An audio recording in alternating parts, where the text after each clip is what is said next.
What's shaking, folks? Back with another reaction, back with some more David Bowie as we continue through the 1972 album The Man Who Sold the World. And the next song is After All, a phrase used, I would say, idiomatically in a couple different respects. It can mean regardless or irrespective of anything else. The idea, like, after all, such and such is true, meaning all other things notwithstanding, this is the point being made. It can more literally mean in the end, the idea, like, after all, this turned out to be the case. And I suppose it might even be used to indicate that something which was once thought to be true is no longer. The idea, like, after all, we eventually learned this, and with the implication that it was different from what was thought before. I think there's some overlap between those usages, but again, it's sort of like a rhetorical device more than anything else. That gives me not very much insight as to what it might be used with here, because if it is just kind of a rhetorical device, the actual substance of what the song may be about is still invisible. So let's give it a listen. I'll see what I can catch. This is David Bowie. The song is After All, and it's from his 1972 album, The Man Who Sold the World. Please tread them gently, they don't like to fall.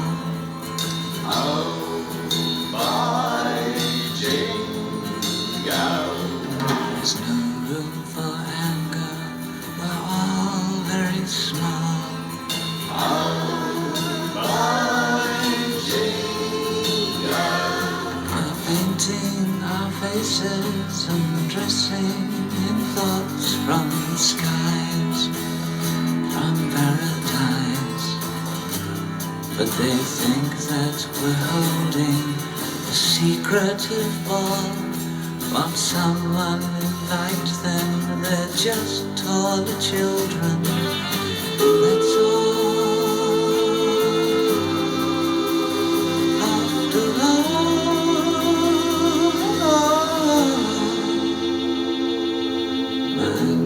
is an obstacle, sad as the cloud.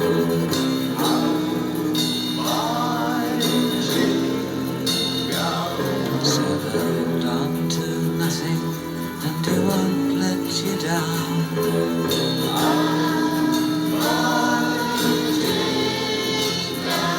Some people are marching together, and some on their own, quite alone.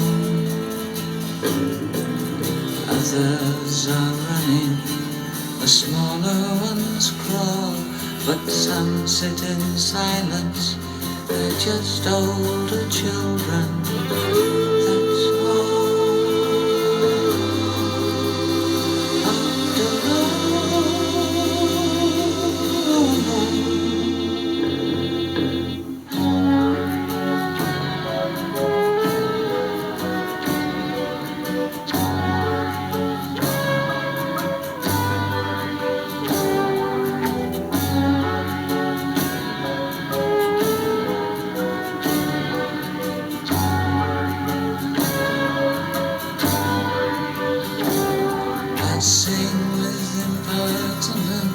shading impermanent chords with my words.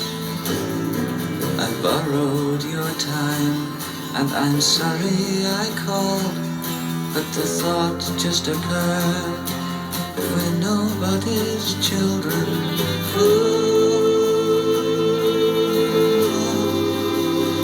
After all,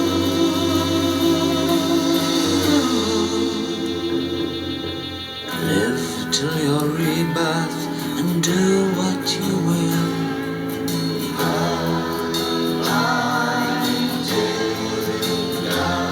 Forget all I've said, please spare me no will.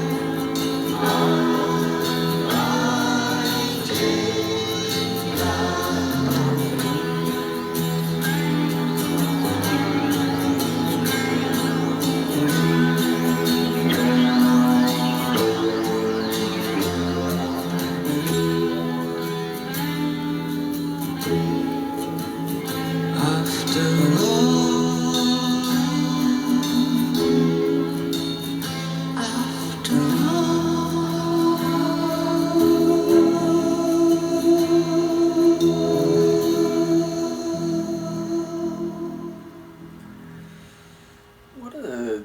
What an engaging tune, both sonically and lyrically. Though I admit, lyrically, I was struggling to piece things together. And I'll admit, the first minute or so, I was like, is he saying dingo? Surely he's not saying dingo. That's what it sounded like.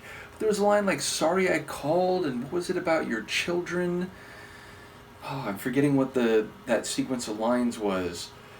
But yes, I mean, obviously the title phrase is in there after all, but yeah, again, I'd have to hear it again. I just caught bits and pieces, and the bits and pieces I heard, even some of the words I wasn't exactly sure about. Nevertheless, the sonics are great.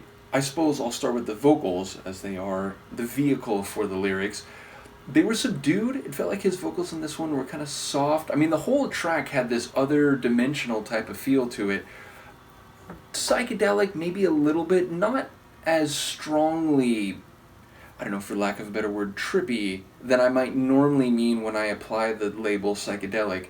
But again, it had this eclectic, unusual feel to it, which again made it feel like it was music from a different dimension.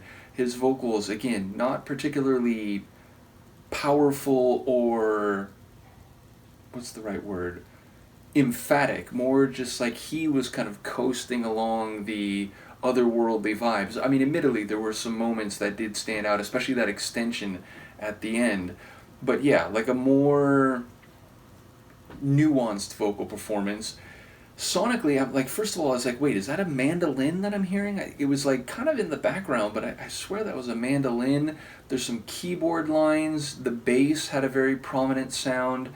So, yeah, overall, it was just a very quirky type of track, but in a very good way.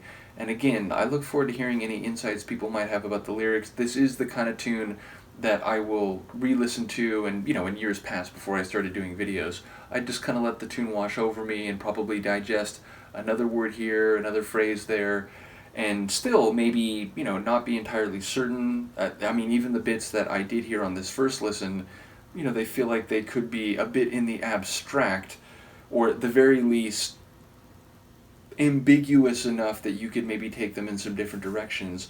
But yes, a very artful tune, I'll definitely say that, and one that makes me curious as to what is happening here thematically.